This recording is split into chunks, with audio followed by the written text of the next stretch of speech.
intinya adalah mau untungnya sedikit-sedikit gitu ya, tapi sering gitu, atau sekali untung tapi banyak gitu.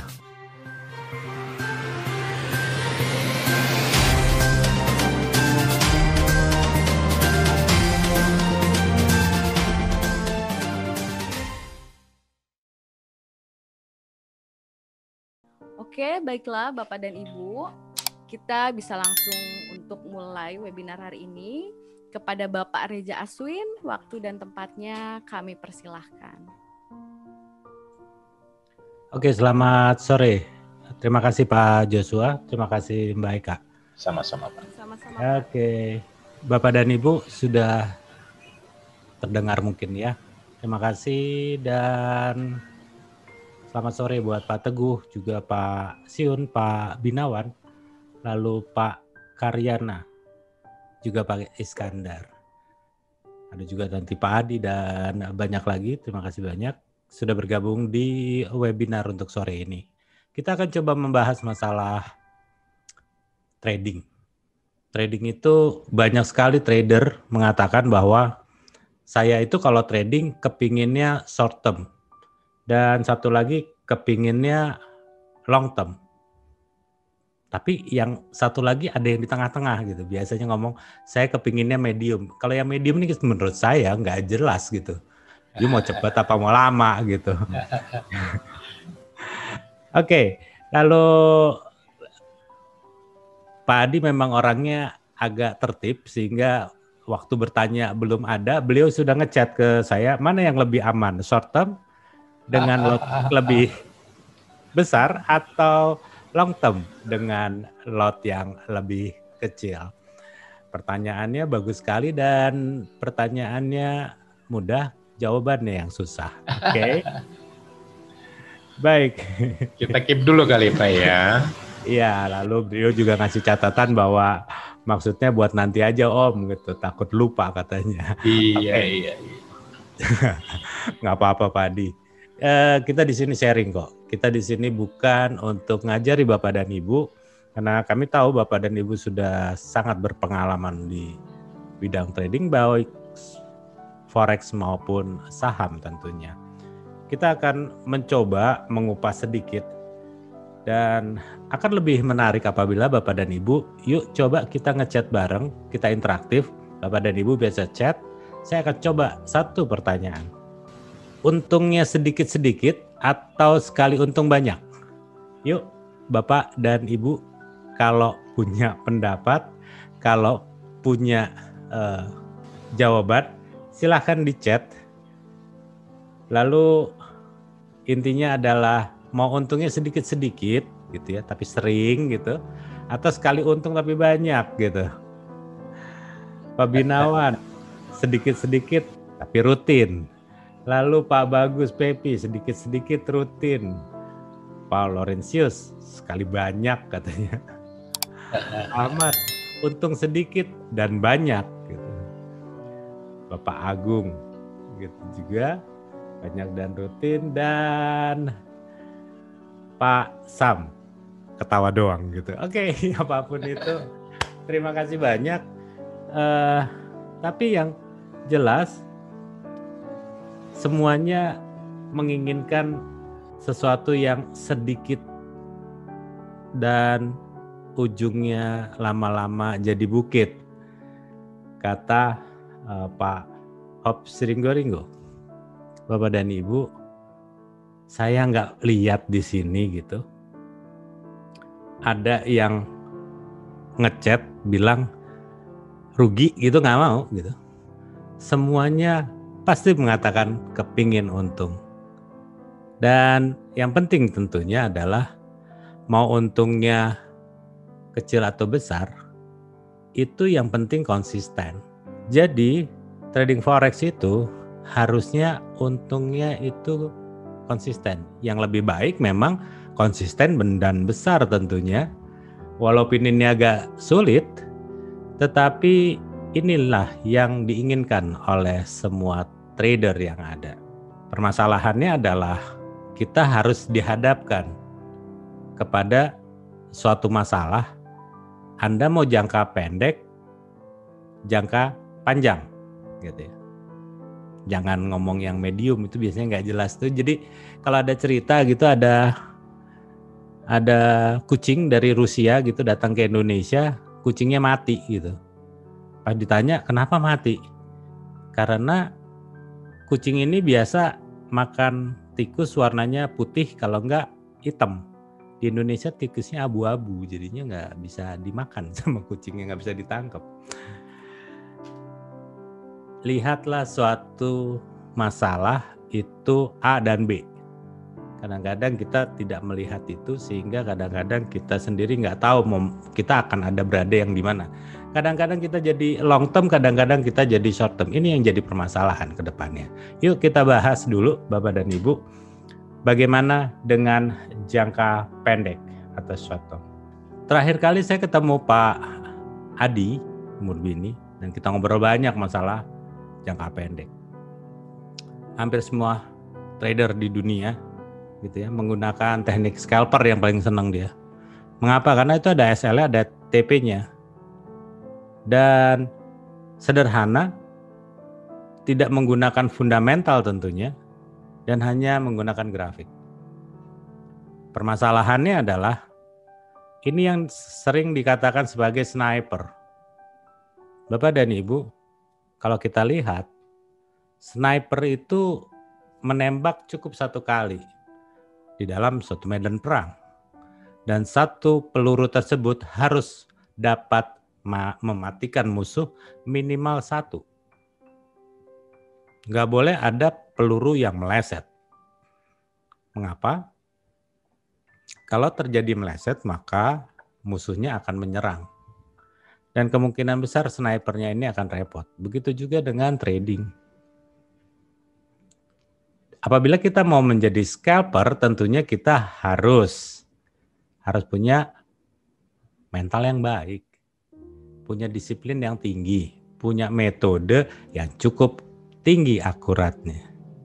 Akurasinya harus lebih dari 80% mungkin. Permasalahannya adalah Bapak dan Ibu mungkin tahu bahwa seorang sniper yang profesional itu dia memang menembakkan satu peluru ke lawannya di medan perang dan lawan tersebut mati.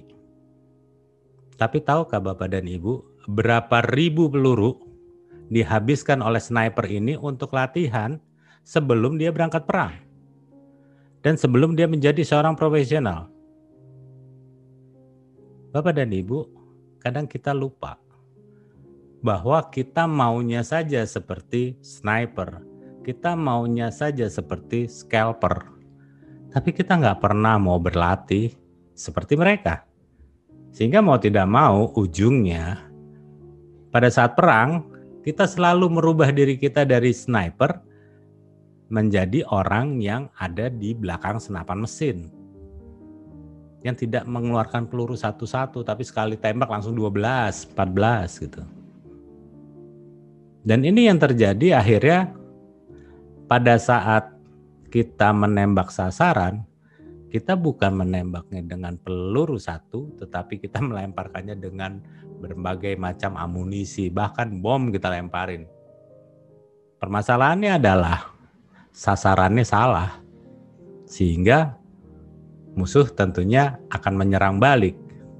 Di market yang terjadi adalah pada saat kita salah memperhitungkannya dan salah entry, yang terjadi pada saat yang hampir bersamaan harga berbalik. Dan kadang-kadang kita selalu mengatakan bahwa gue nggak ngerti ini trading, gue buy dia turun, gue sell dia naik, gue lock dia diem lagi di tengah-tengah.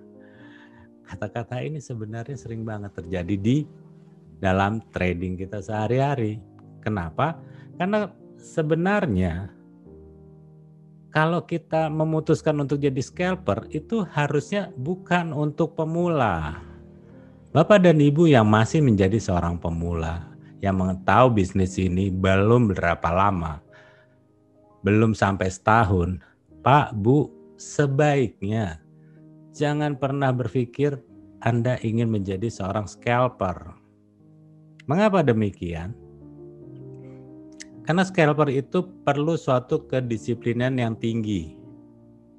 Yang kedua, dia harus mempunyai suatu metode yang cukup akurat. Dan terakhir, tentunya ini dia harus mempunyai mental yang baik. Grafik yang dilihat oleh seorang scalper itu tidak lebih dari 15 menit, 30 menit, sejam aja udah terlalu tinggi. Karena dia menginginkan suatu selisih yang kecil sekali, dia bisa keluar dan masuk lagi. Keluar lagi dan masuk lagi. Sehingga dia harus memilih broker-broker yang mempunyai spread yang sangat kecil, tetapi paling tidak dia mempunyai sistem yang STP, straight to process. Kalau dia nggak punya sistem STP yang delay, scalper nggak akan bisa mempunyai profit yang optimal. Dia butuh konsentrasi. Dan ini biasanya tidak bisa dilakukan oleh pemula. Mengapa demikian? Karena seorang scalper harus cepat melupakan apa yang pernah dia alami sebelumnya. Contohnya, pada saat dia nge-buy, harga turun. Turun $20, cut loss sama dia. Dia buy, harga naik $20, copot. Oke. Artinya apa? Scalper itu hanya berbicara masalah risk and reward. Nggak perlu rewardnya atau peluangnya itu jauh lebih besar. Nggak perlu. 1:1 aja sudah bagus. Dengan asumsi bahwa akurasi metode yang dipakai adalah 80%. Atau 8:2. 8 kali profit, 2 kali loss. Kalau misalnya setiap profit itu katakanlah $100 atau mungkin terlalu besar. Anggap saja profitnya sekitar $50. $50 dikali 8 sekitar 400. Lalu pada saat dia loss, dia juga harus mempunyai ukuran yang sama. $50 kali 2 hanya 100. Ujungnya dia masih untung sekitar $300. Bapak dan Ibu, apakah ini bisa dilakukan oleh kita yang masih baru? Karena begitu kita cut loss, kita harus melupakan yang pernah kita lakukan sebelumnya. Walaupun waktu habis kita cut loss harga akan naik lagi. Kita buy, dia turun, kita cut loss, dia harga baik lagi. Lupakan. Karena kalau tidak dilupakan, ini akan menjadi suatu akumulasi yang ujungnya begitu di buy, harga turun di cut loss, harga balik lagi. Berikutnya Anda buy, dia turun, Anda nggak akan mau cut loss. Karena selalu kita berpikiran kemarin aja gua cut loss, balik lagi harganya. Mungkin sekarang juga melakukan hal yang sama. Hal yang seperti ini sudah nggak boleh lagi dilakukan. Apabila Anda memutuskan untuk jadi scalper. Scalper itu udah lempeng banget. Laptop itu adanya di hadapannya dia. Dan kemungkinan dia mempunyai suatu layar yang sangat banyak. Dengan koneksi internet yang cukup cepat. Dan dia punya broker yang servernya juga bandwidth-nya besar. Mau tidak mau, karena dia mengambil selisih kecil, dia keluar, nanti masuk lagi, keluar masuk. Dia kumpulkan, yang kecil-kecil itu menjadi banyak. Setelah itu selesai sudah. Dia nggak mau lihat lagi, nanti ketemu lagi besok. Bisakah kita seperti itu? Kalau bisa, Anda tentunya adalah seorang scalper. Baik. Lalu dari Pak Yudi Dharma ada yang nanya, scalper itu apa sih? Scalper itu kalau trading untungnya kecil-kecil, Pak. Jadi kalau dia beli dapat $10 keluar. Dia beli harga naik $20 keluar. Dan resikonya adalah begitu dia beli harga turun $20 dia harus cut loss. Masalahnya apakah Pak Yudi bisa melakukan hal tersebut? Selalu mengatakan ya rugi dong. Kalau di cut loss terus nanti lama-lama habis dong. Itu sebabnya saya katakan yang namanya trader dengan jangka pendek atau scalper atau yang short term itu memang harus trader-trader yang nomor 1. Bukan trader untuk pemula. Kalau kita lihat grafiknya lebih gampang, ini yang dilakukan oleh seorang scalper atau trader jangka pendek. Kita lihat saja emas di time frame 15 menit. Setiap 15 menit Anda bisa lihat dia terakumulasi, dia turun. Lalu malamnya dia naik lagi, paginya dia turun lagi, naik lagi, turun lagi. Dia akan ambil semua kesempatan ini menjadi uang. Bisa saja yang dari paling atas ini, ya, dari 1950 misalnya dia baru close di sekitar 1920. Oke. Itu artinya dia cukup banyak mendapatkan keuntungan. Tapi ada waktunya dia cuma mengambil sedikit-sedikit. Anda lihat pergerakan 15 menit seperti ini dan setiap ada lembah dia akan beli dan setiap ada puncak dia akan jual. Apapun tekniknya, ini adalah teknik dari grafik atau technical. Seorang scalper atau seorang trader jangka pendek atau short term tidak pernah menggunakan fundamental. Dan apabila digunakan fundamental, dia bukan scalper lagi. Tentunya sudah berubah. Mazhabnya udah berubah gitu. Jadi kalau Anda menjadi seorang trader jangka pendek, jangan pernah menggunakan money management dan jangan pernah menggunakan fundamental. Semua itu akan ganggu. Dan presisi atau ketepatan dari metode yang digunakan itu sangat berpengaruh. Tentunya Bapak dan Ibu sudah ketahui bahwa apabila di zaman dahulu, ya, atau saya mungkin nggak tahu, mungkin marketing yang zaman sekarang, tapi broker-brokernya adalah broker-broker zaman dulu, itu menjelaskannya persis seperti yang saya jelaskan ini. Bapak dan Ibu, nama saya Andri misalnya, saya akan menawarkan suatu produk kepada Bapak dan Ibu, yaitu produk gold. Bapak lihat, pagi-pagi dia sudah turun sekitar 3.000 pips, itu artinya 30 juta. Oke, untuk satu lotnya. Bapak tinggal masukin uang 100 juta, lalu nanti kita sell, dia akan turun. Gak usah banyak-banyak sekarang 300 pip. 3.000 pip dalam satu hari. Kita ambil aja 100 pip. Dari 3.000 kita ambil cuman 100. Kemungkinan itu peluangnya besar Pak. Kita dapatkan 100 pip. 100 pip itu artinya 1 juta.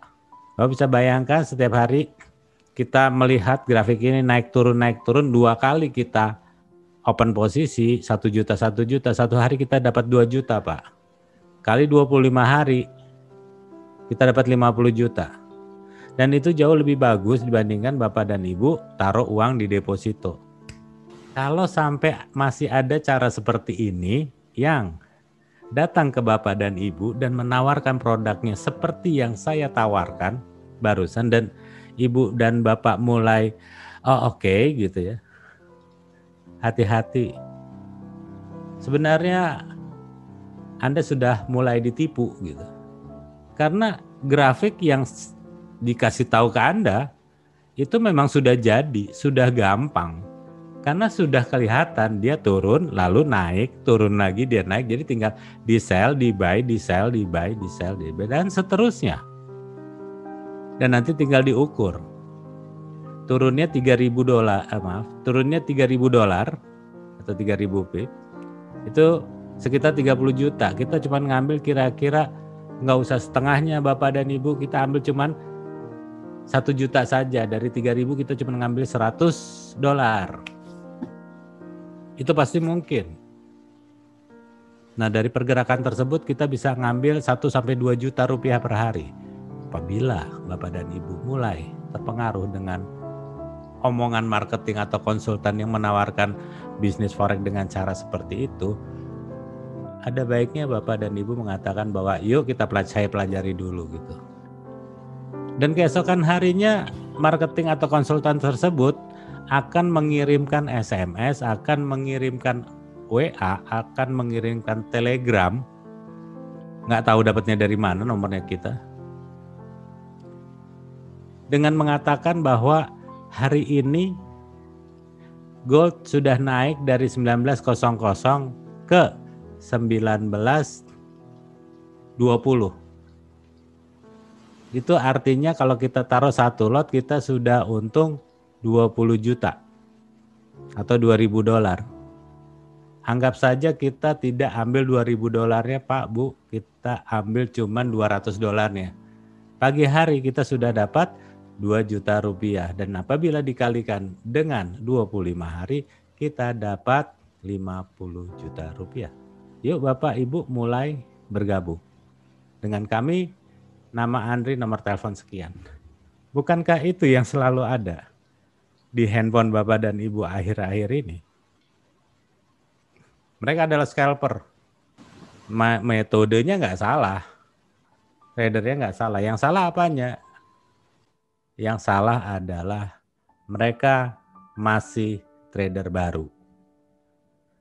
Trader baru nggak pernah bisa disiplin dan mereka pasti hanya memegang satu pair saja untuk dianalisa. Yang lainnya nggak bisa. Dan apabila itu terjadi, Pak, Bu, yuk. Jangan hiraukan. Kalau bisa diblok aja. Oke. Ada satu lagi trader yang namanya jangka panjang. Dan ini biasanya 90% dilakukan oleh trader-trader yang mempunyai reputasi di saham. Pokoknya semuanya buy gitu ya. Only buy. Harga jatuh dibeli gitu. Harga nggak jatuh dibiarin. Begitu jatuh dibeli. Jatuh lagi dibeli lagi. Saham itu punya leverage 1:1. Sehingga mau didiamkan sampai kapanpun juga nggak masalah. Di dalam trading forex itu ada leverage paling kecil. Untuk di Indonesia itu paling 1:100. Di luar negeri bisa sampai 1:3000. Bahkan di bank-bank besar itu 1:40 atau 1:30 leverage-nya. Nah, apa yang mereka gunakan untuk menganalisa? Kalau tadi yang scalper atau yang jangka pendek, mereka menggunakan technical murni. Dan kalau Anda technical murni, justru saya sarankan jangan pernah melihat fundamental seperti trader-trader yang menggunakan metode analisa fundamental. Dia melihat pemandangan yang jauh ke depan. Dia tidak melihat yang pendek-pendek. Dia melihat dampaknya ke depan bagaimana. Sebagai contoh, pada awal virus corona meledak di Wuhan, lalu China mengatakan bahwa ini adalah penyakit yang bakal menular dan dia lockdown kota Wuhan. Seorang fundamental mengatakan apabila dia berani lockdown, tandanya apabila virus ini menyerang negara lain juga pasti akan di lockdown. Untuk itu, dia akan melepas semua instrumen yang berisiko, termasuk saham. Itu pikiran orang fundamental, jauh ke depan sebelum itu kejadian. Sama seperti kita mengatakan bahwa sebentar lagi Natalan gitu. Hari Natal mau tiba, jadi apa yang akan kita jual sekarang? Paling nggak aksesoris Natal. Orang fundamental selalu berbicara panjang ke depan. Tapi kalau orang teknikal bicaranya Natalan kan masih lama. Sekarang jualan masker aja dulu gitu. Apapun itu, bahwa orang yang melakukan transaksi jangka panjang itu biasanya dia nggak menggunakan stop loss. Resikonya dia pasti punya equity yang sangat besar. Dan equity yang sangat besar ini sebenarnya yang dikejar-kejar oleh para marketing. Bukan hanya marketing dalam negeri atau lokal, luar negeri juga sama. Kasih bonus ini ya kan, kasih welcome bonus gitu, apapun gitu. Yang lokal juga sama. Begitu uangnya masuk, apa yang dilakukan oleh para trader atau para orang yang dipercaya oleh investor tersebut? Dia justru melanggar apa yang dinamakan money management. Dia menggunakan lot-lot yang besar hanya untuk mendapatkan 100-200 dolar. Dia mengambil yang kecil-kecil, ya, keuntungan yang kecil-kecil dengan cara apa? Supaya jadi besar. Dia ambil volumenya besar. Jadi pada saat volumenya dikalikan dengan range yang kecil, dia akan mendapatkan untung yang besar. Tapi apa yang terjadi pada saat harga berbalik arah dan tidak sesuai dengan harapan yang Bapak Ibu inginkan atau trader tersebut inginkan? Sudah enternya 10 lot, naik biasanya cuman 200 atau 100 pip, tapi lotnya besar. Begitu turun 100 atau 200 pip, dibiarkan saja. Tapi pada saat dia beli dan harga naik 100-200 pip, dia langsung copot. Dia katakan bahwa dia hebat, gitu, dia jago. Bapak dan Ibu itu tinggal tunggu saja sebentar lagi.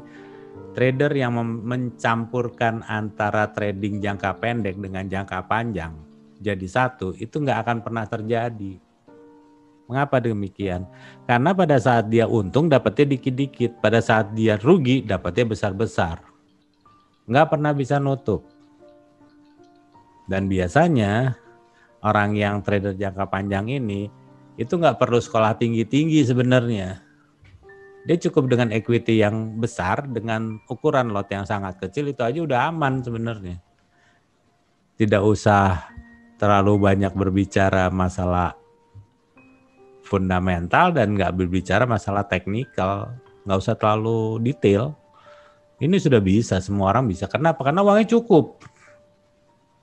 Ya, kira-kira seperti itu. Nah, kalau kita lihat dari grafiknya, ini yang terjadi gitu loh. Pokoknya buy aja udah, jatuh banyak buy lagi gitu, jatuh banyak buy lagi sampai di level tertentu. Kalau gold kita lihat kenaikannya cukup signifikan dalam 1 tahun itu terakhir itu sekitar 46%, dan untuk yang tahun ini dia sudah naik sekitar 43%. Wajarlah kalau terjadi koreksi-koreksi begitu. Tapi apapun itu, Bapak dan Ibu, ini yang dilakukan oleh para trader, baik yang jangka pendek maupun jangka panjang. Tapi risk ada nggak sih di antara trader-trader itu tidak jangka pendek dan tidak jangka panjang? Ya pasti ada, tapi bukan trader yang abu-abu atau trader yang bilang medium term gitu, nggak ada yang kayak gitu. Tapi yang ada adalah tentunya trader yang teredukasi. Ya masalahnya trader yang teredukasi ini biasanya hanya 10%. Karena trader yang teredukasi ini selalu mencampurkan antara money management, uang yang cukup, arahnya benar, entry-nya benar. Sehingga dia punya keuntungan yang konsisten. Kadang-kadang bisa jadi short term, kadang-kadang bisa jadi long term. Bedanya, dia tidak menggunakan SL. Dia hanya gunakan TP. Ilmu ini sebenarnya tidak seperti ilmunya scalper yang harus orang profesional yang harus bisa jadi seorang scalper. Atau orang yang nggak terlalu pinter misalnya di long term, karena di yang long term itu nggak terlalu pinter. Yang penting beli, biarin aja, asal uangnya cukup, nanti juga harga balik lagi. Kapan baliknya nggak tahu, pokoknya balik aja. Tapi yang teredukasi ini sudah bisa berhitung dia. Kapan harga akan kembali? Berapa besar volume yang harus dia siapkan pada saat pertama kali dia trading di salah satu pair. Bapak dan Ibu, kalau kita berbicara masalah trader yang teredukasi, memang tidak terlalu banyak, apalagi di Indonesia. Karena setiap mau broker luar, mau broker dalam negeri, sama aja begitu dia datang ke kliennya, itu nggak ada edukasinya. Yang mereka katakan edukasi itu biasanya hanya download e-book gitu.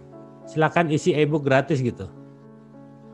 Pas kita lihat, Anda mendingan ke Gramedia, lalu Anda beli bukunya, itu jauh lebih mudah. Kenapa? Karena pada saat Anda mendapatkan e-book dari salah satu broker atau siapapun dia, itu Anda harus masukkan nama, nomor telepon, email. Dan Anda pasti akan diganggu setiap harinya. Yang jadi masalah, yang ganggu, ya orang-orangnya nggak teredukasi juga. Kan jadi repot kitanya. Ini judulnya kalau kata Pak Joshua tuh, begitu ada orang ditawarin forex, dari mana? Dari forex. Kamu mau nipu ya? Gitu. Langsung aja Pak ya. Ya memang seperti itu kan kejadiannya. Iya. Saya nggak bisa sebutin apa pengalaman korban yang Pak Karyana Govinda katakan. Iya. Gitu ya, ada berjangkanya lah belakangnya. Tapi saya nggak boleh nyebutin Pak.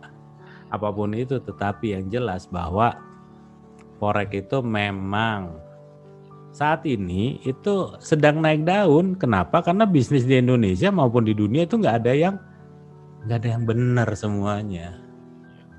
Anda mau lihat reksadana juga nggak bagus kok sekarang. Koperasi juga nggak jalan setelah Indosuria acak-acakan. Lalu kita mau ngomong saham juga nggak gerak banyak kok. Kalau toh bergerak juga saham-saham yang teknologi, yang digital. Kalau Indonesia ya paling yang blue chip. Tapi berapa sih pergerakan mereka satu tahun? Let's say sekitar 20%-an. Ya karena kan pasar saat ini udah nggak terlalu banyak bergerak. Semenjak kasusnya Jiwasraya, di mana Beni Cokro ditangkap karena suatu manipulasi. Anda bisa bayangkan, bisnis lagi nggak ada yang jalan, yang subur kan cuma 2. Kalau nggak money game ya forex. Yang jadi masalah adalah money game itu nggak ada izinnya. Dan berkembang pesat gitu loh. Dan sulit untuk dideteksi. Karena pemerintah juga serba susah.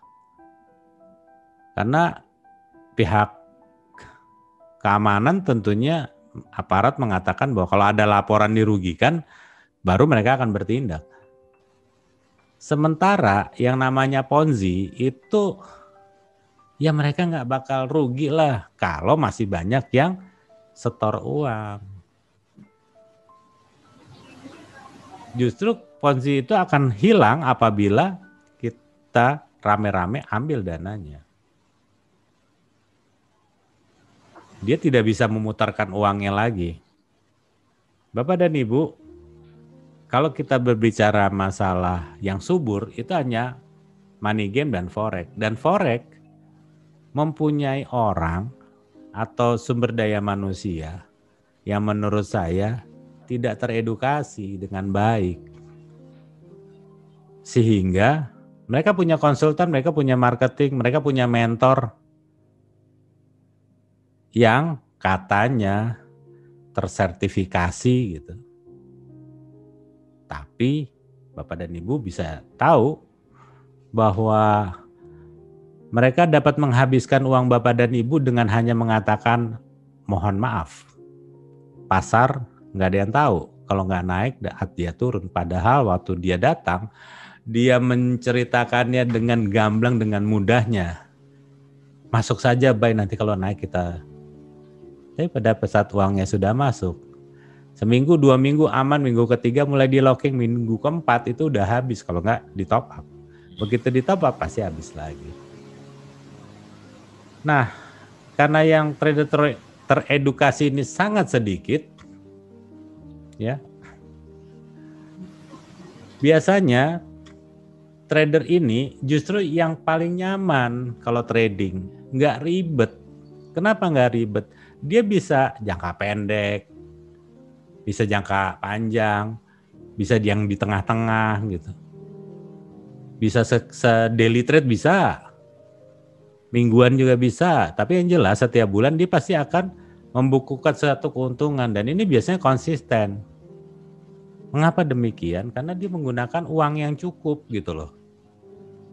Dan arahnya sudah tahu.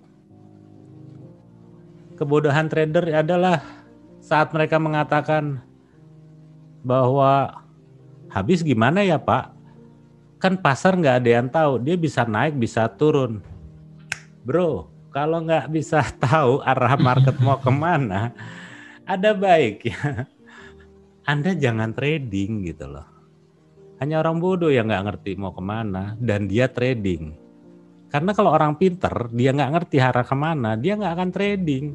Karena di dalam bertransaksi itu ada 3 opsi.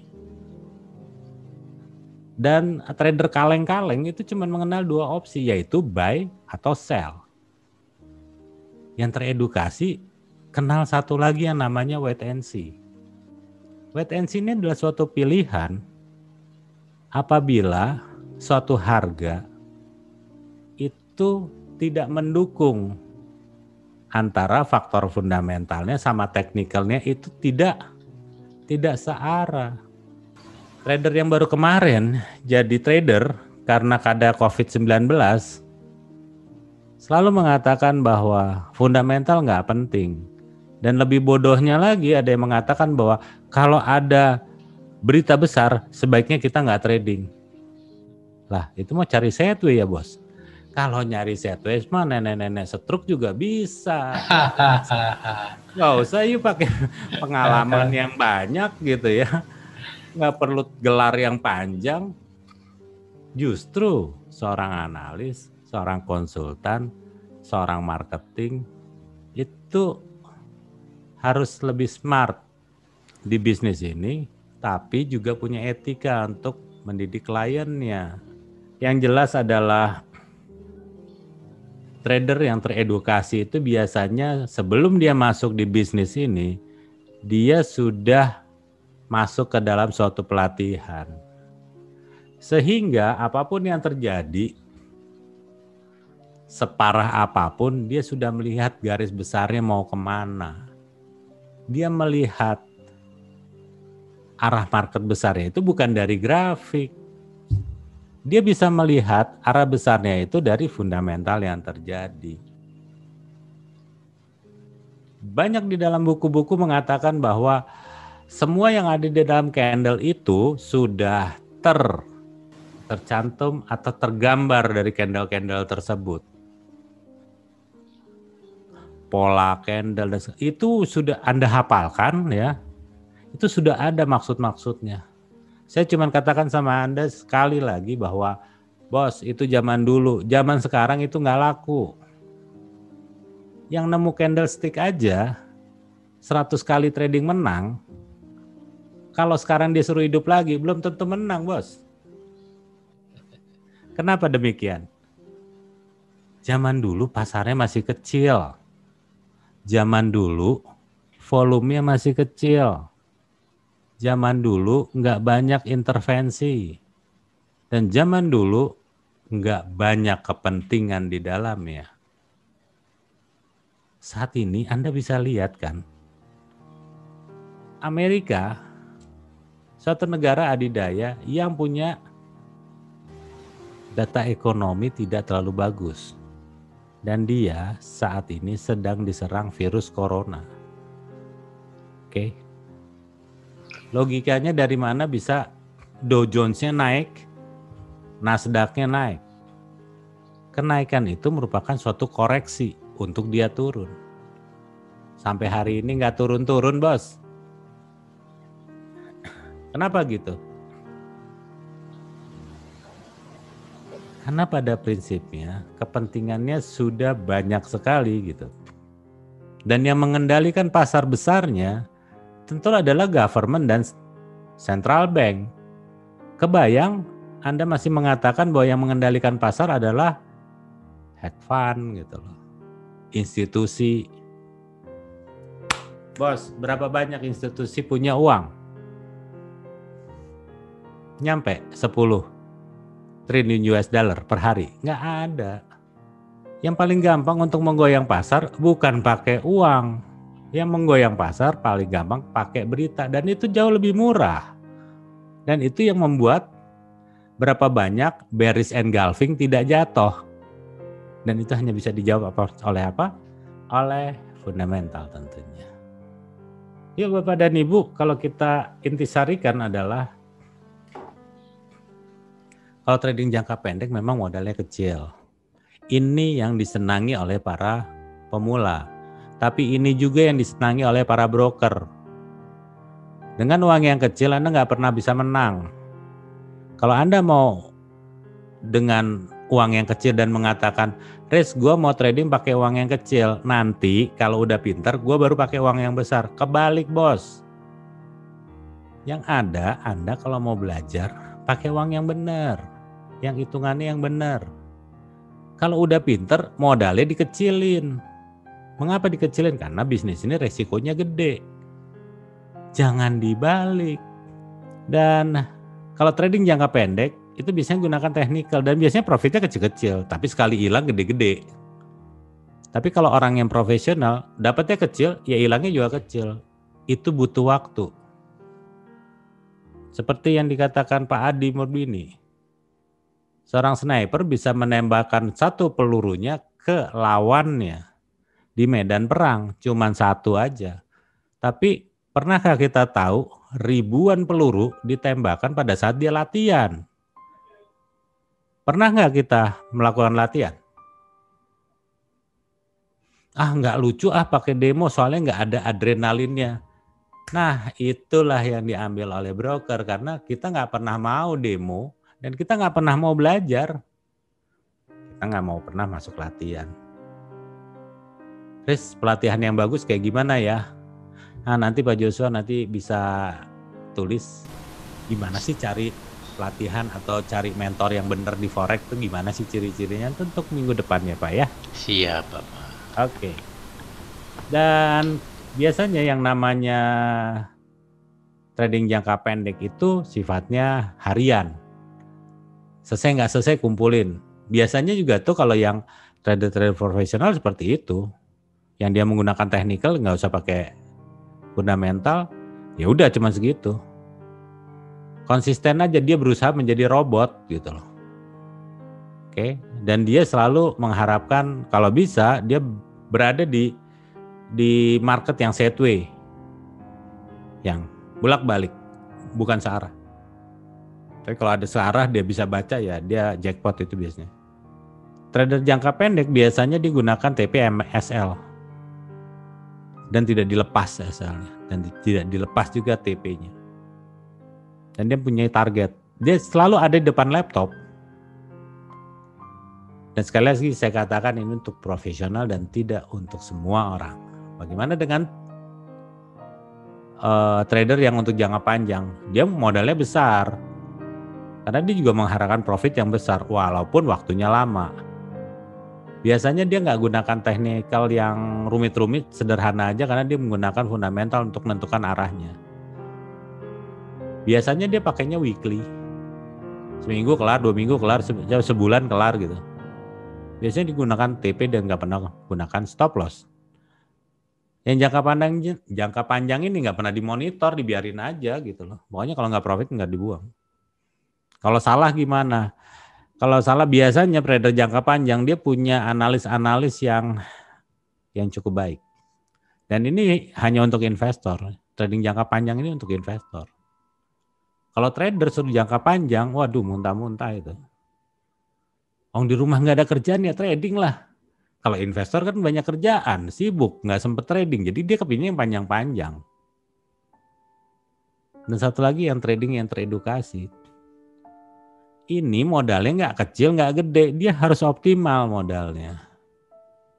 Terukur gitu modalnya. Sehingga profitnya juga pasti optimal. Ya katakanlah 1 bulan dapatnya cuma 5-10%. Let's say katakanlah 5% per bulan. Itu udah bagus banget loh. Kali 12 bulan itu 60%. Saham aja sampai tiap hari hijau juga larinya cuma 30%, Bos. Kita naruh di bank. Let's say cuma 3-4% lah sekarang. Nggak ada yang bagus kok. Jadi forex itu kalau dapat 5% udah bagus. Jadi yang jagoan-jagoan sombong di Facebook bilang gue dapatnya 40%, 50%, ya bagus kalau menurut saya. Nggak ada salahnya. Saya cuma tunggu berapa lama dan bisa nggak ilmu itu ditularkan pada orang lain. Nggak bakal bisa karena itu suatu talenta. Tapi yang teredukasi ini bisa ditularkan. Kenapa? Karena ini suatu metode, suatu yang menggunakan analisa fundamental, perhitungan MM, dan teknikalnya juga sederhana. Dia tradingnya bisa daily, bisa weekly kok nutupnya. Bisa juga hanya beberapa jam, tergantung. Nggak perlu pakai stop loss, walaupun kadang-kadang pakai TP. Dan nggak perlu dimonitor setiap hari. Ini cocok buat trader dan cocok juga untuk investor. Ini cocok buat semua orang sebenarnya trading teredukasi. Karena orangnya harus dididik dulu baru terjun ke bisnis ini. Baik trader maupun investor. Bapak dan Ibu, itu sebabnya Anda bisa mendapatkan suatu pelatihan mau online mau offline silakan saja. Tapi yang jelas bahwa kalau namanya edukasi itu bisa online. Tapi kalau namanya pelatihan Anda jangan pernah mau online. Yang namanya pelatihan itu bukan seminar. Karena dia mengajarkan Anda untuk dilatih. Dan Anda harus bisa pada saat Anda keluar ruangan. Kan kadang-kadang ikut workshop, ikut pelatihan itu kan cuma namanya doang. Ujung-ujungnya memang Anda dilatih. Memang Anda, bukannya Anda disuruh dengerin seminarnya mentor. Bukannya Anda menjadi pendengar daripada setiap seminar yang ada. Ngapain bayar kalau ujungnya keluar dari ruangan kita juga masih nggak ngerti. Pelatihan itu harus ada bagaimana ngitung uang yang cocok untuk bertransaksi. Terus diajarin juga bagaimana memilih pair. Diajarin juga bagaimana menentukan arah besarnya, naik atau turun.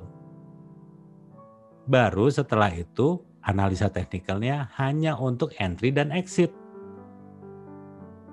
Jangan teknikalnya itu juga untuk menentukan entry exit, menentukan juga arah besar tren untuk kebanyakan, Bos. Gimana orang bisa pinter kalau kita suruh pakai buku teknikal yang sebesar ini? Yang diajarin juga umurnya udah 40-50 tahun gitu. Buatlah yang sederhana. Dan yang penting adalah harus ada konsultasi setiap hari. Harus ada coachingnya. Jadi nggak sembarangan untuk membuat suatu pelatihan tentunya.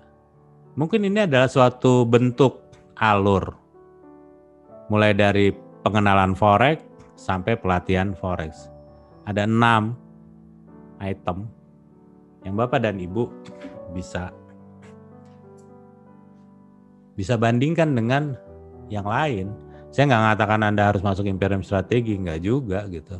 Tapi paling tidak, yuk, ada suatu sisi di mana yang namanya trading itu tidak harus semuanya online, harus ada yang offline supaya antara mentor sama yang diajari itu klop gitu frekuensinya. Dan hanya satu yang saya kasih tahu kepada Anda adalah yang namanya pelatihan itu bukan seminar. Yang namanya pelatihan itu bukan dengerin curhatnya mentor.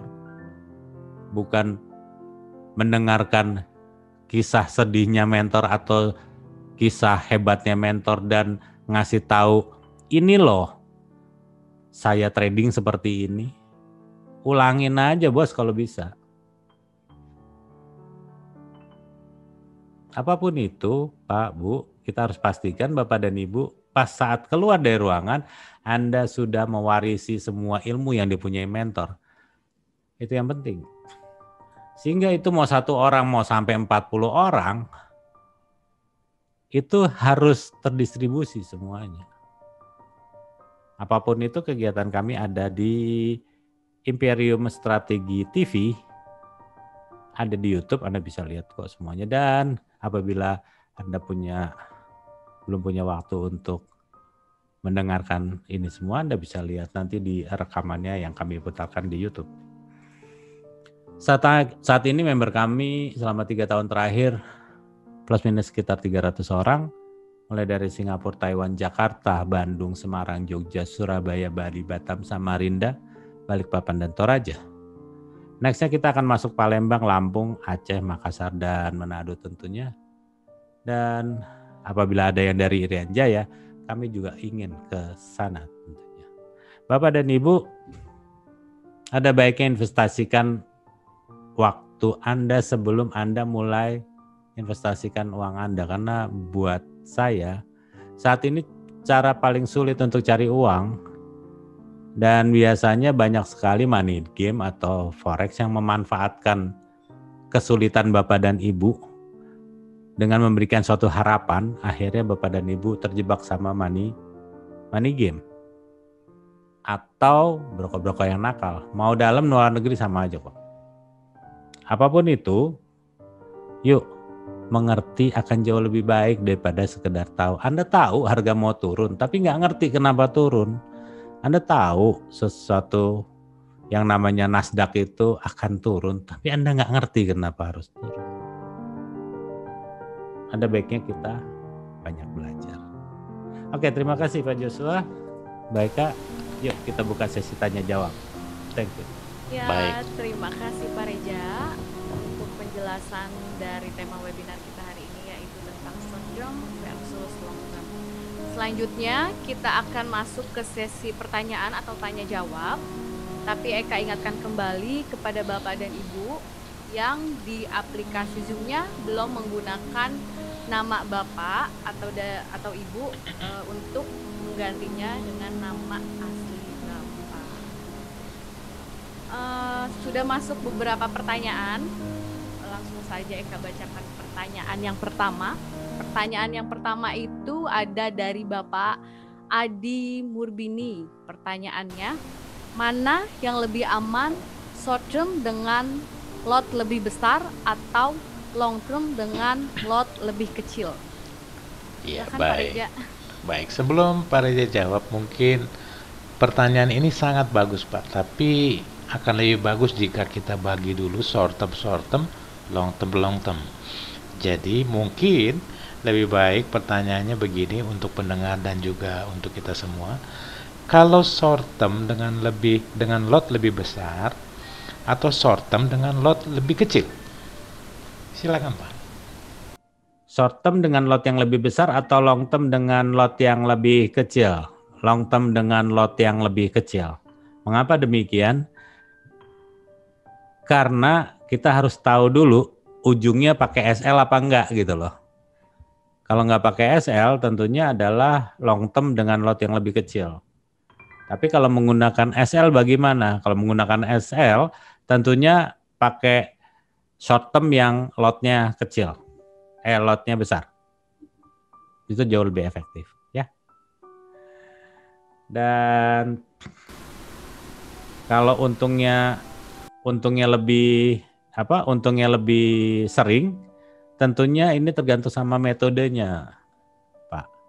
Kalau metodenya kita backtest itu hanya menghasilkan sekitar 60%, ya lebih baik nggak usah pakai metode itu, karena metode yang di atas 70% dan 80% itu ada kok gitu loh. Dan tentunya bisa itu bentuknya sudah standar atau custom. Apapun itu, cari metode yang di atas 70% tentunya tingkat akurasinya ya. Oke, next baik.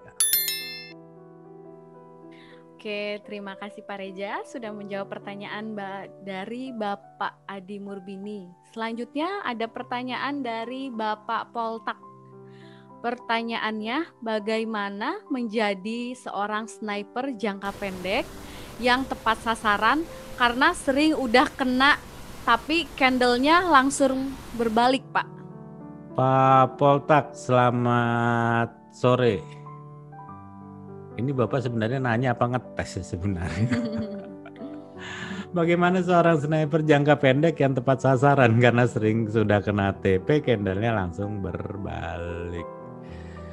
Nah, sebenarnya kita melihatnya memang dari, kalau kita lihat jangka pendek, tentunya masalah disiplin sih Pak ya. Jadi kalau yang namanya short term, itu emang benar-benar kita harus punya metode yang baik dan kita juga harus punya broker yang baik tentunya. Broker yang delay itu nggak bisa. Broker yang punya spread panjang itu juga nggak bisa. Sebenarnya dia bukan berbalik sebenarnya. Buy limit Anda atau entry Anda dan exit Anda itu sudah pas semuanya. Permasalahannya adalah spreadnya yang melebar itu membuat akhirnya entry-nya nggak masuk atau exit-nya nggak bisa keluar, TP-nya nggak keluar gitu loh. Tapi apapun itu, Pak Poltak, nggak ada satupun yang bisa mengalahkan jam terbang. Dan yang kedua, apabila kita trading, ya gunakanlah suatu metode yang bagaimana kita bisa trading dengan baik apabila kita tidak nyaman menggunakan metode tersebut. Jadi nggak usah takut kalau kita mau menggunakan metode A, metode B, metode C, silahkan saja. Yang penting semuanya itu seperti puzzle gitu loh. Satu dan lainnya berhubungan, jangan bertolak belakang.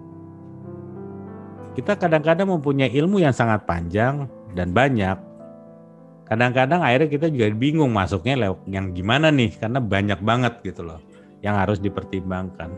Ada baiknya kita membuat suatu metode yang simple, sederhana, yang dapat dimengerti oleh kita dan kita sudah nyaman. Kenapa? Karena kita sudah backtest dan kita sudah berlakukan berulang-ulang.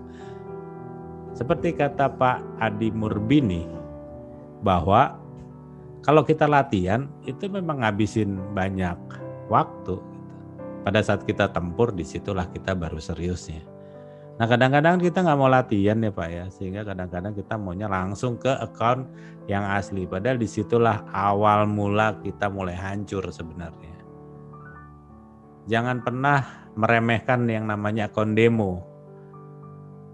Karena tentara-tentara itu sebelum mereka masuk ke medan perang, mereka akan masuk ke lapangan tembak dan menghabiskan ribuan peluru hanya untuk menembak kertas atau sasaran yang bentuknya bulat.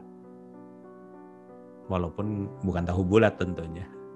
Tapi apapun itu, Anda sudah tahu bahwa banyak sekali peluru yang dibuang hanya untuk latihan. Kadang-kadang kita nggak mau membuang waktu kita hanya untuk berlatih, maunya langsung dapat uang. Pak, jam terbang. Makasih. Terima kasih Pak Reja sudah menjawab pertanyaan dari Bapak Poltak. Selanjutnya ada pertanyaan lagi dari Bapak P. Ringo. Pertanyaannya, bagaimana kita menentukan harga di atas dan harga di bawah? Karena kalau kita melihat di W atau MN, harga berada di atas, tapi kalau di H4, harga masih berada di bawah. Baik, Pak Ringo. Ini kadang-kadang yang sering dibahas sama para trader-trader yang pemula dan yang baru gitu. Bingung gitu ngeliat chartnya. Ini H1-nya di bawah, H4-nya kan di atas nih. Kalau gitu kan daily-nya itu kan ada di bawah nih. Monthly-nya di atas. Dan weekly-nya juga di atas. Terus gue mau masuk gimana ya? Ya bos, kalau ngeliatin itu ya puyeng bos. Ada bagusnya kita tentuin dulu arahnya kemana gitu loh. Arah gedenya mau kemana. Karena kalau kita udah tahu arah gedenya mau kemana, itu grafik nggak usah dilihat juga. Udah tahu kita bakal ke atas. Dan kita selalu mengatakan bahwa harga sudah di atas gitu. Saya tahu banget itu ada seorang mentor mengatakan bahwa harga emas di 1.900 itu sudah cukup tinggi katanya. Ini waktunya sell katanya. tembus lo ke 2070. Udah gitu ngilang mentornya. Saya sih nggak mengatakan bahwa mentor tersebut blow on itu. Enggak. Cuman saya katakan bahwa mentornya sih kurang lama kayaknya tradingnya. Karena kalau kurang lama, biasanya dia nggak pernah ngelihat bahwa di atas langit itu masih ada langit gitu. Kita nggak bisa mengatakan harga itu terlalu tinggi atau terlalu rendah. Yang kita tahu harganya mau naik atau mau turun. Dari mana dapatnya? Dari data. Dari mana dapatnya? Dari fundamental. Fundamentalnya dibuat kuantitatif. Jadi yang namanya fundamental itu bukan forex factory. Nah ini kayak sehari ini forex factory-nya nggak bisa dibuka. Terus kita stres gitu.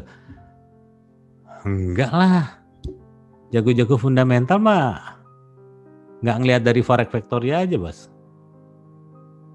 Banyak data-data lain yang akan dia ambil untuk mendukung bahwa pound sterling saat ini itu ada atas untuk dijual, bukan ada bawah untuk dibeli. Kata-katanya saja kalau orang-orang yang mempunyai analisa fundamental yang cukup, dia pasti menggunakan kata-kata ada di atas untuk di sell, bukan ada di bawah untuk di buy. Atau ada harga di support untuk di buy, tapi bukan yang di resisten untuk di sell. Pemula pasti bingung. Tapi untuk yang expert, pasti dia sudah tahu banget gitu loh. Dan kalau sudah tahu banget, tentunya ini akan jauh lebih mudah bisa berkomunikasi. Pak Ringo, jangan ngelihat grafik ya untuk menentukan atas dan bawahnya. Tapi coba tentukan arahnya mau ke atas atau arahnya mau ke bawah. Karena kalau arahnya mau ke atas, Anda buy di mana aja pasti profit kok. Walaupun Anda buy-nya di jidat misalnya. Anda pasti akan profit kok kalau arahnya akan ke atas. Karena jidatnya bakal jebol. Yang jadi masalah adalah kita nggak tahu arahnya mau kemana, sehingga sepertinya harga itu dibatesin gitu. Pak, Bu, harga nggak pernah dibatesin. Siapa yang ngebatesin? Yang ngebatesin adalah kita sama pikiran kita. Oke, terima kasih. Lanjutkan, Bu. Terima kasih Pak Reja sudah menjawab pertanyaan dari Bapak P. Ringo. Selanjutnya ada pertanyaan lagi dari Laurentius Satbudianta. Pertanyaannya adalah, mohon info kalau pas lawan arah ada baiknya berapa poin di cut loss. Terima kasih. Silakan Bapak Reza menjawab pertanyaan dari Pak Laurentius. Kalau pas lawan arah ada baiknya berapa poin di cut loss? Enggak. Karena pada saat kita sudah mulai masuk di market, kita harus sudah tahu harganya akan kemana. Kalau nggak tahu gimana, jangan trading. Karena pada saat Anda menggunakan stop loss, itu buat saya itu Anda sudah mulai berjudi gitu loh. Judi itu kan tidak baik. Dan kalau ini diteruskan, dipaksakan, akhirnya forex juga menjadi tidak baik. Satu yang perlu saya katakan bahwa apabila forex membuat Anda menjadi seorang pejudi, maka tinggalkan gitu loh. Dan apabila forex ini membuat kehidupan Anda tidak menjadi lebih baik, yang lebih baik tinggalkan. Jadi nggak ada suatu metode yang mengatakan kalau dia lawan arah sekian pip buang gitu. Itu metodenya metode teknikal. Tapi kan dia kan bisa berubah sewaktu-waktu gitu loh. Pernah dengar waktu itu Jakarta dikepung dengan 1 juta pendemo masuk ke Jakarta. Dan pada saat itu juga investor keluar dari Indonesia. Tapi setelah pendemo itu bubar, investor masuk lagi. Artinya apa? Investor nggak pernah ngomongin masalah geopolitik. dia selalu membicarakan bahwa apakah negara tersebut mempunyai ekonomi yang kuat atau tidak. Itu adanya kan di fundamental. Kalau ekonomi suatu negara nggak kuat, bagaimana investor bisa masuk? Kalau investor nggak masuk, tentunya mata uangnya melemah. Bagaimana kita bercerita kita nge-buy lalu dia balik arah kita cut loss? Kalau kita sudah tahu bahwa negara tersebut punya ekonomi yang bagus. Buktinya Amerika kemarin lagi rame-rame masalah ada polisi yang rasis sehingga orang yang ditawan akhirnya meninggal gara-gara lehernya dicekik atau ditindih dengan lututnya sehingga nggak bisa bernapas. Pemuda kulit hitam tersebut meninggal. Terjadi demo di mana-mana, seluruh Amerika demo. Pertanyaan saya, sahamnya turun. Bagaimana kita bisa menjelaskan itu? Turun 1 hari, setelah itu dia backup. Balik lagi lebih tinggi dan Anda bisa lihat sekarang Nasdaq-nya break atas terus pada saat coronanya sedang merajalela. Apa ini bisa dijelaskan? Oke, jadi ada baiknya Pak, nggak ada suatu batasan, tapi yang jelas adalah arahnya mau kemana dulu. Arahnya naik. Kalau dia turun, Anda ada kesempatan untuk membeli yang jauh lebih baik harganya. Next. Terima kasih Pak Reja sudah menjawab pertanyaan dari Bapak Laurentius. Selanjutnya ada chat masuk dari Bapak Ombud. Chatnya itu, sampai saat ini saya sudah latihan 3 tahun di MetaTrader dan baru mulai sedikit mengerti pola yang cocok dengan uang, waktu, dan mental saya. Mudah-mudahan bisa lebih baik setelah ikut kelas ini, sungguh membuka pikiran saya. Jadi ini statement rupanya Pak Reja. Iya. Oke. Pak Ombud, selamat sore. Bapak sudah 3 tahun latihan MetaTrader dan kalau menurut saya ini yang sebenarnya harus Bapak lakukan. Biar bagaimanapun juga uang itu sangat berharga dan sangat sulit dicari saat ini. Ada waktunya kita lebih baik, kita mulai untuk menyisihkan waktu kita untuk belajar dibandingkan kita menyisihkan uang kita untuk invest. Karena biasanya kalau untuk invest biasanya habis. Oke. Terima kasih Pak. Selamat sore. Ya, terima kasih Pak Reza. Kemudian ada pertanyaan masuk lagi dari Bapak Joni Suderia. Pertanyaannya, bagaimana trading dengan modal kecil, leverage besar, tingkat resiko dan profitnya apakah efisien? Oke Pak Joni, selamat sore Pak Joni. Bagaimana trading dengan modal yang kecil dan leverage yang besar? Leverage yang besar itu sebenarnya adalah jebakan Batman ya Pak buat dari broker-broker. Itu sama aja kita disuruh beli apartemen. Oke, Pak, leverage itu pengertiannya begini. Ada suatu apartemen harganya 1 miliar. Ya. Ada apartemen harganya 1 miliar. Lalu Anda mau beli rumah tersebut atau apartemen tersebut dengan uang cash, itu sih nggak masalah. Lalu Anda jual lagi juga nggak masalah. Anda beli 1 miliar lalu dijual 1,2 miliar, Anda untung 200 juta. Nggak masalah karena Anda belinya tunai. Forex itu belinya pakai leverage, anggap saja belinya pakai DP. DP-nya adalah 30%. Jadi Anda keluarkan sekitar berapa? 300 juta misalnya. Anda sudah bisa dapat 1 apartemen walaupun sisanya nanti Anda nyicil. Leverage yang besar itu artinya DP-nya diperkecil. Jadi apartemen yang harganya 1 miliar, karena leverage-nya 1 banding berapa ribu, oke, itu tandanya 1 apartemen itu, Anda DP-nya harusnya kan 300 juta untuk 30%. Anda cuman dikasih DP untuk apartemen 1 miliar, DP-nya 10 juta. Anda bisa bayangin nggak? Anda mau beli apartemen berapa banyak? Kalau yang pinter, langsung berpikir, DP-nya murah bos, cicilannya mahal nih. Gitu. Karena pada saat Anda mulai pakai leverage yang besar, itu kan Anda punya DP yang kecil. Anda pasti nggak mungkin pakai modal yang kecil, pasti gede modalnya. Kan kalau udah leverage-nya kecil, itu mendingan yang gede sekalian. Untung itu langsung cabut. Makanya kalau untuk yang leverage yang besar, itu sebenarnya pantasnya untuk scalper dan yang sudah profesional. Tapi kalau kayak saya gitu ya, belum profesional, yang normal-normal aja lah leverage-nya ya.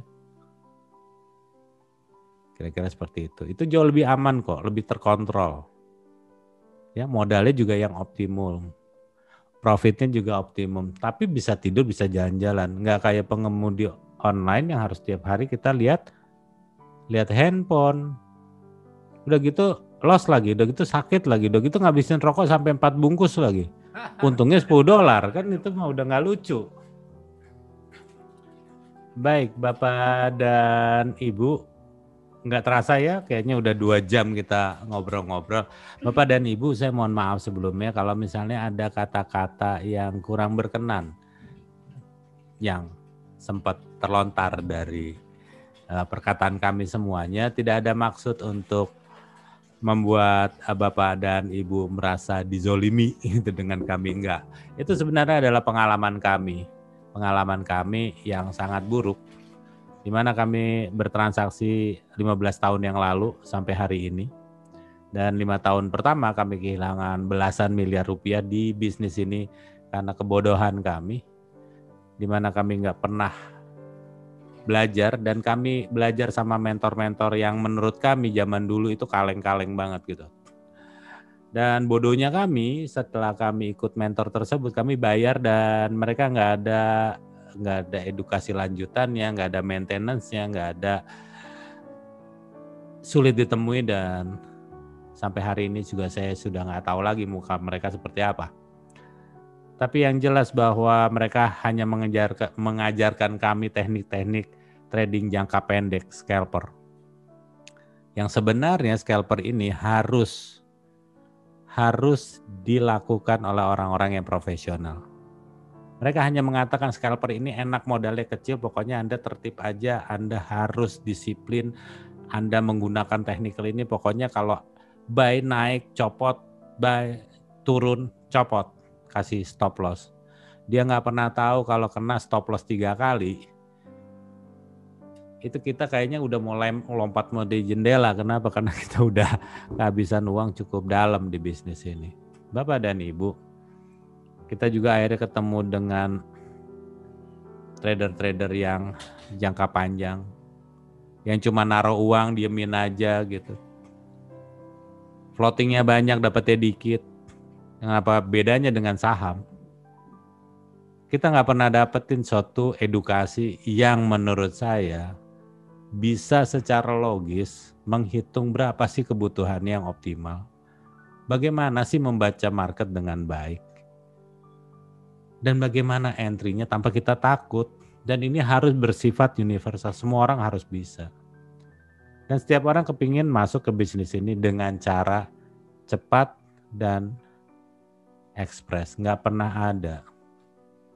3 tahun akhirnya kami belajar untuk menjadi trader yang teredukasi. Ujung-ujungnya kami hanya menemukan MM yang baik, analisa fundamental yang baik untuk menentukan arah dan period, dan entry yang baik, baru kami menggunakan technical. Technical adalah hal yang terakhir yang kami lihat. Selama 7 tahun, nggak perlu ada top up. Tidak perlu ada penambahan dana, dan dananya nggak pernah habis. Kalau Anda bisa katakan bahwa ini kan hasilnya sedikit, 60% per tahun itu jauh lebih baik dibandingkan Anda habis 60% dalam 1 bulan. Kami hanya menawarkan suatu pelatihan yang jauh lebih baik supaya Bapak dan Ibu tidak dibohongi oleh broker, tidak dibohongi oleh marketing, tidak dibohongi oleh konsultan, apalagi ditipu sama mentor Anda. Kami hanya ingin Anda menjadi seorang analis investor, trader yang dapat membuat daily signal sendiri. Mudah-mudahan Bapak dan Ibu bisa bahwa sebenarnya ke depan itu mencari pekerjaan, berbisnis, baik di Indonesia maupun di luar negeri itu tambah sulit. Dan yang paling memungkinkan adalah semua bisnis yang berurusan dengan teknologi. Forex adalah salah satunya. Terima kasih, selamat sore dan selamat beraktivitas.